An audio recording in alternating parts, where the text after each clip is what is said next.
Of India.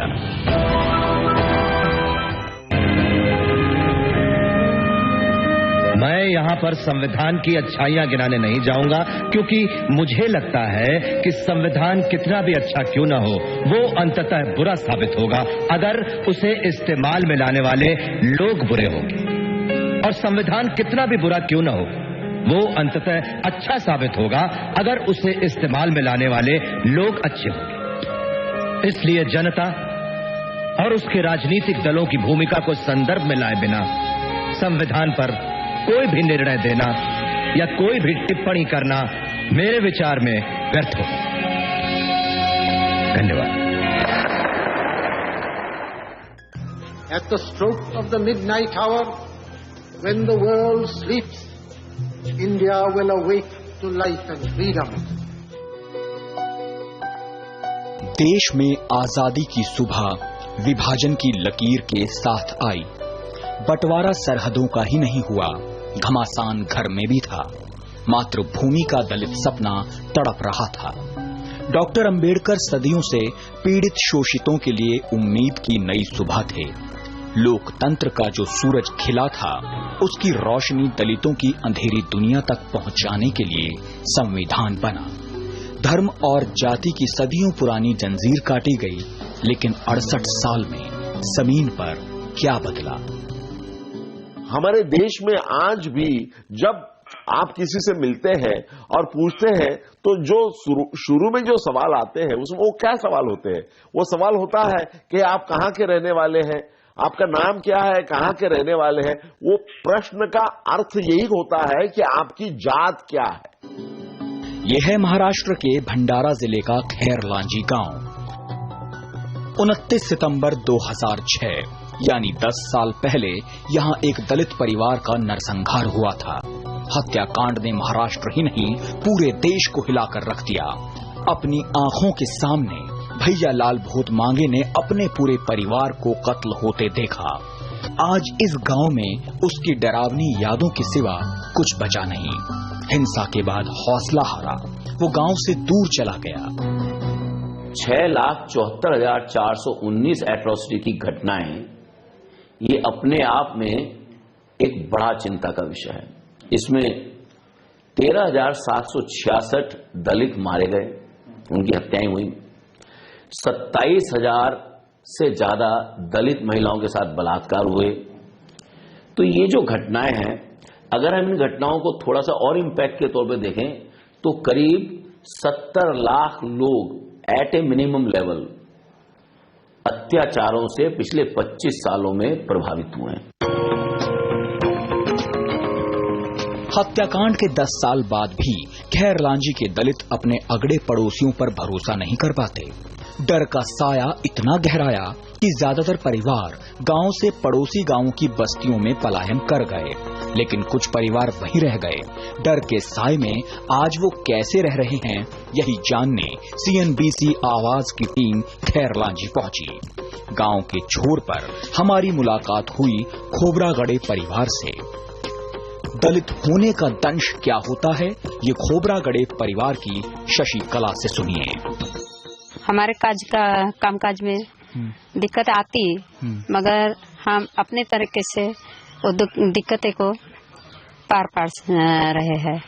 किस तरह की दिक्कत आती है? एक एग्जाम्पल। हाँ, हमारे काम में हर तरह की दिक्कतें आती है। कोई अच्छा काम करने का रहा तो हमें कोऑपरेशन नहीं मिलता हाँ। मगर कुछ कहीं अड़चने झेलने के बाद हमें कोऑपरेशन मिलता है।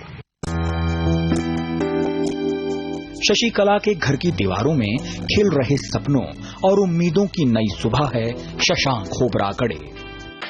बाबासाहेब आंबेडकर यांचा जन्म 14 एप्रिल 1891 साली मध्य प्रदेशात इंदूर जवळ महू या गावी झाला।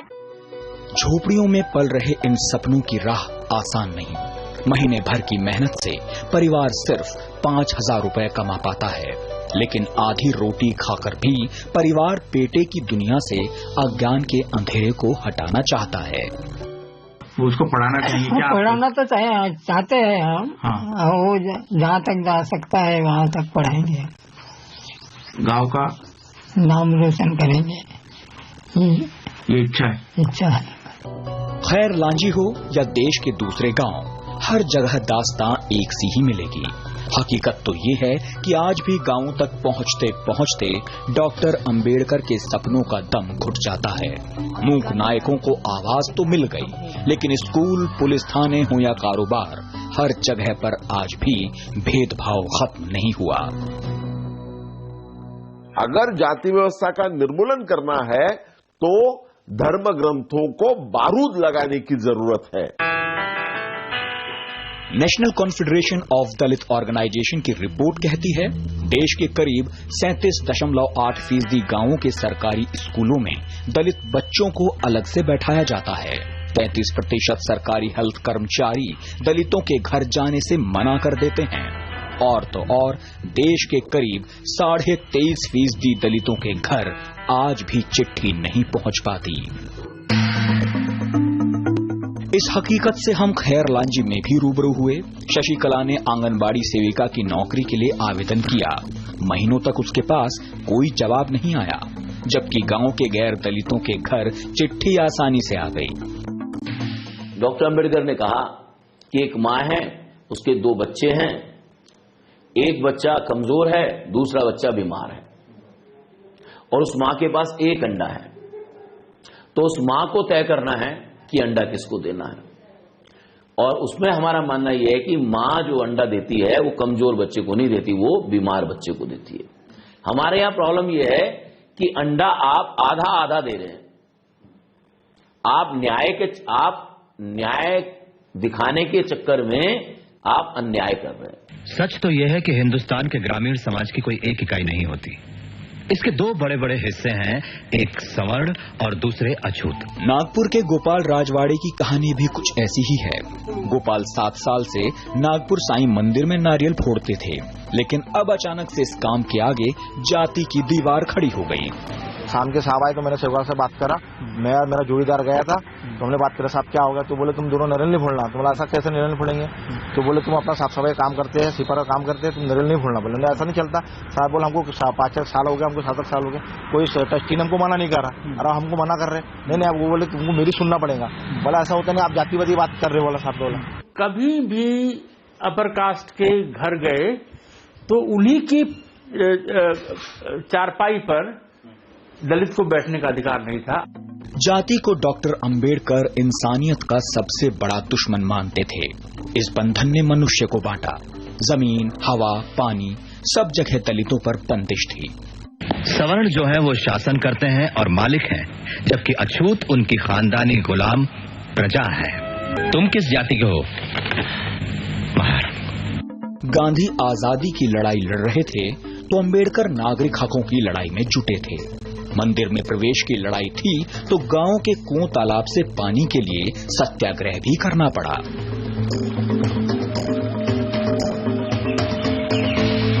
बापूजी कह रहे थे कि आप विलेजेस के लिए तरफ जाइए, go to the villages.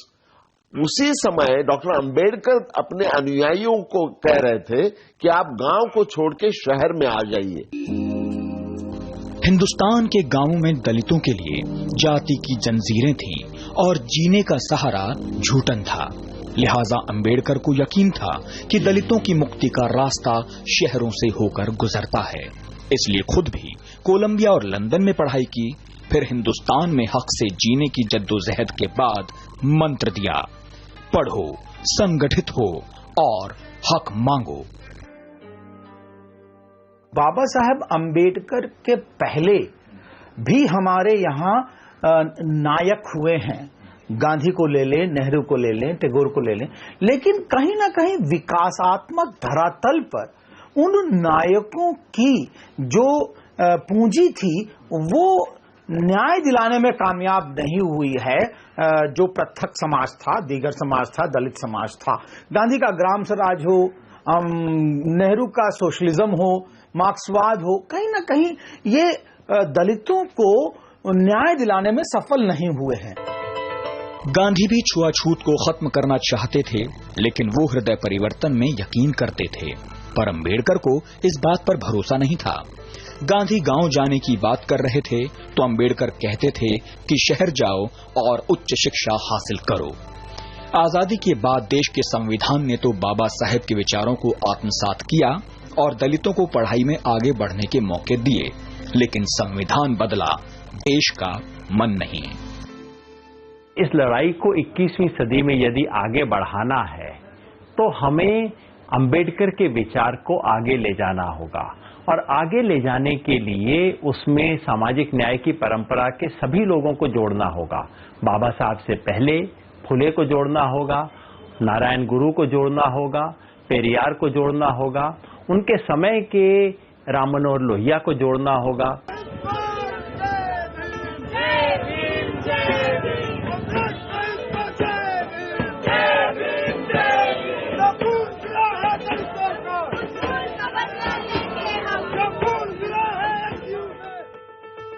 Hyderabad university में रोहित वेमुला की खुदकुशी शिक्षा के मंदिरों का ऐसा ही सच उजागर करती है। मेरिट लिस्ट में शुमार होने के बाद भी रोहित के सामने जाति रोड़ा बनी रही, ठीक उसी तरह जैसे अमेरिका की कोलंबिया यूनिवर्सिटी और लंदन में पढ़ने के बाद वतन में कभी अंबेडकर किराए के घर के लिए जद्दोजहद करते रहे तो कभी दफ्तर में प्यास की तड़प बुझाने के लिए बगावत। तो मेरा सुझाव है कि आप अपने घर से पीने का पानी लाएं।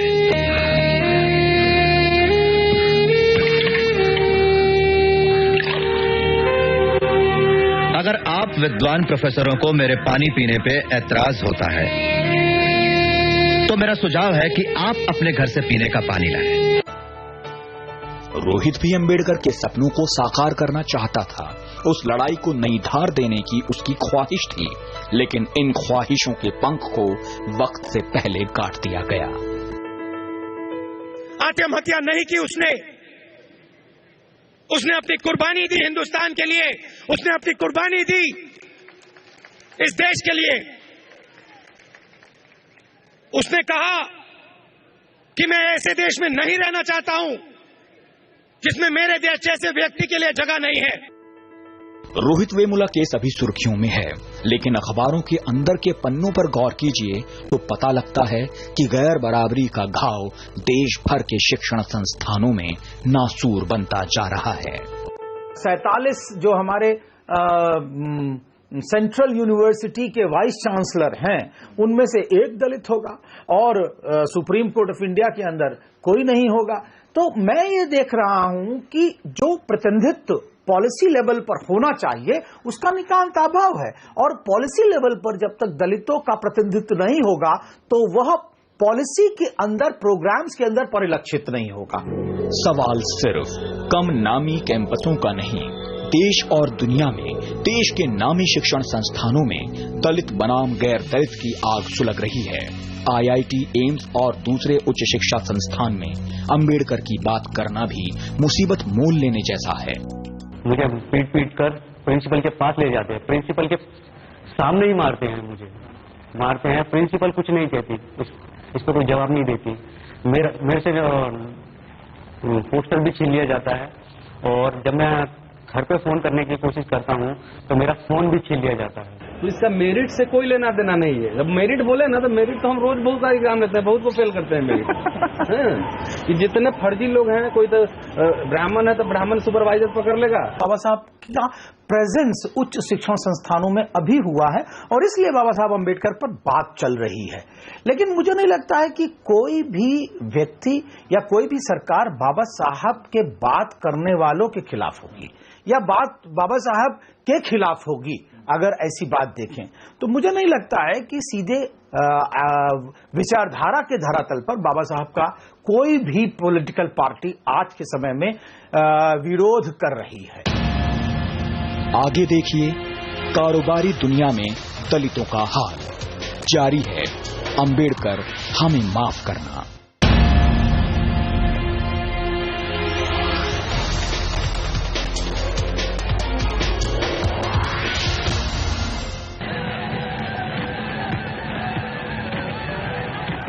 दलित समाज का इतिहास आजादी पर बेड़ियां कसे जाने का इतिहास है। दूसरे के हुक्म पर अमल करना समुदाय की तकदीर थी, पर बेहतरीन अर्थशास्त्री होने के नाते अंबेडकर ने गढ़ा था दलितों की आर्थिक मुक्ति का अर्थशास्त्र। ये कोई क्यों नहीं कहता है कि रिजर्व बैंक ऑफ इंडिया का वैचारिक नींव डॉक्टर अम्बेडकर ने रखा है? यह कोई क्यों नहीं कहता कि भारत एक उन्नत देश बन सकता है? इस बात को व्यापक स्तर पर दुनिया में अम्बेडकर ने रखा है। भारत की काबिलियत को अम्बेडकर ने रखा है। ये कोई तो कह दे एक बार उनकी किताबों को पढ़ करके कि अम्बेडकर तो इस देश को अमेरिका बनाना चाहते थे।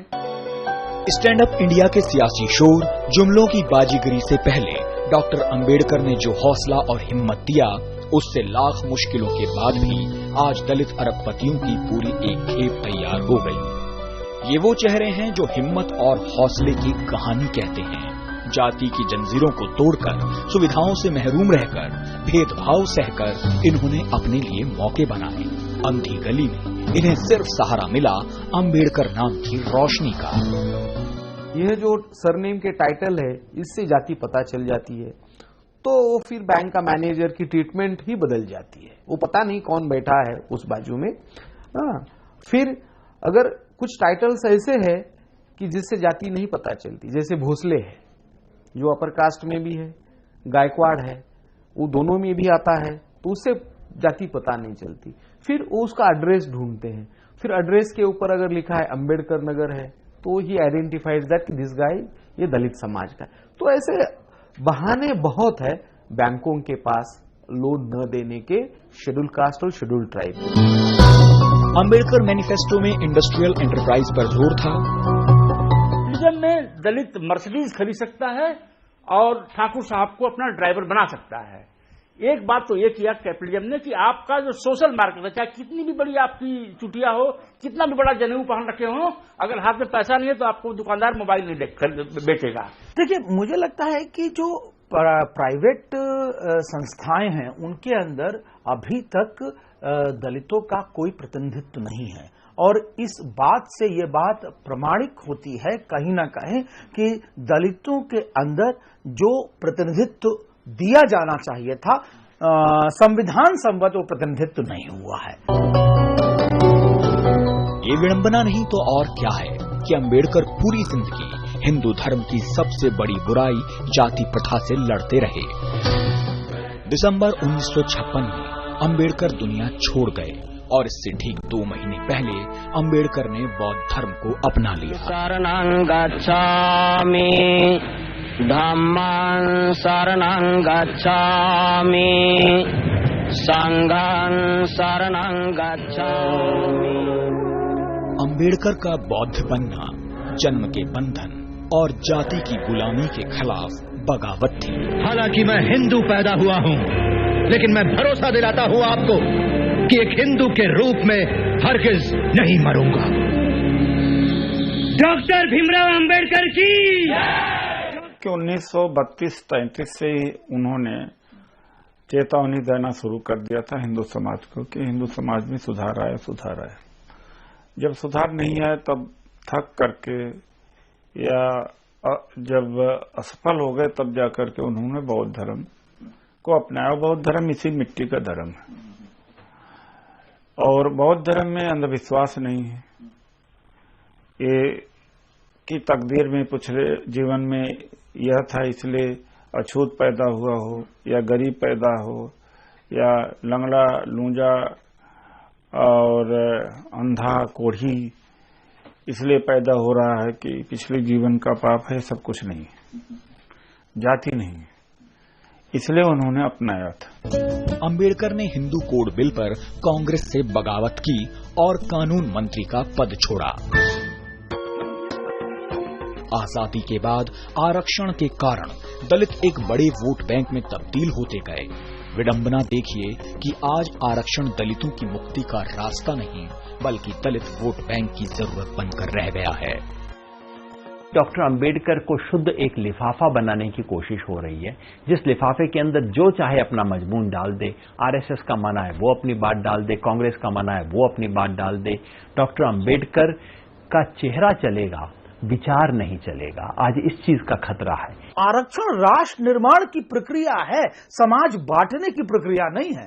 इसको लोगों ने चंद नौकरी का खेल बना के राजनीति जरूर करी है। बीएसपी और मायावती ने अंबेडकर को नए सिरे से परिभाषित किया। मायावती ने अंबेडकर के जन्मदिन को जश्न की तरह मनाना शुरू किया। वोट का दिन ऐसा पहला दिन होता है जब ठाकुर साहब और हम एक ही लाइन में खड़े होते हैं। तो ये दलित का वोटिंग जो बिहेवियर है, ये बहुत ही कमिटमेंट के साथ वोट करते हैं। तो 20% का अगर 15% भी किसी पार्टी को मिल गया तो वो तो फिर राज करेगा। इसका सबसे बड़ा आगे देखिए कब सच होगा अंबेडकर नाम का ख्वाब। जारी है अंबेडकर हमें माफ करना। तब उन्हें जाकर मेरी देशभक्ति का एहसास होगा।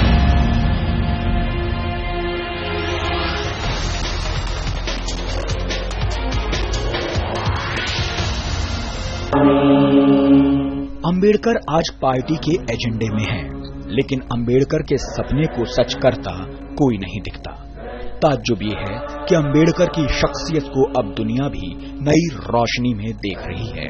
यूएन में अंबेडकर जयंती मनाई जा रही है।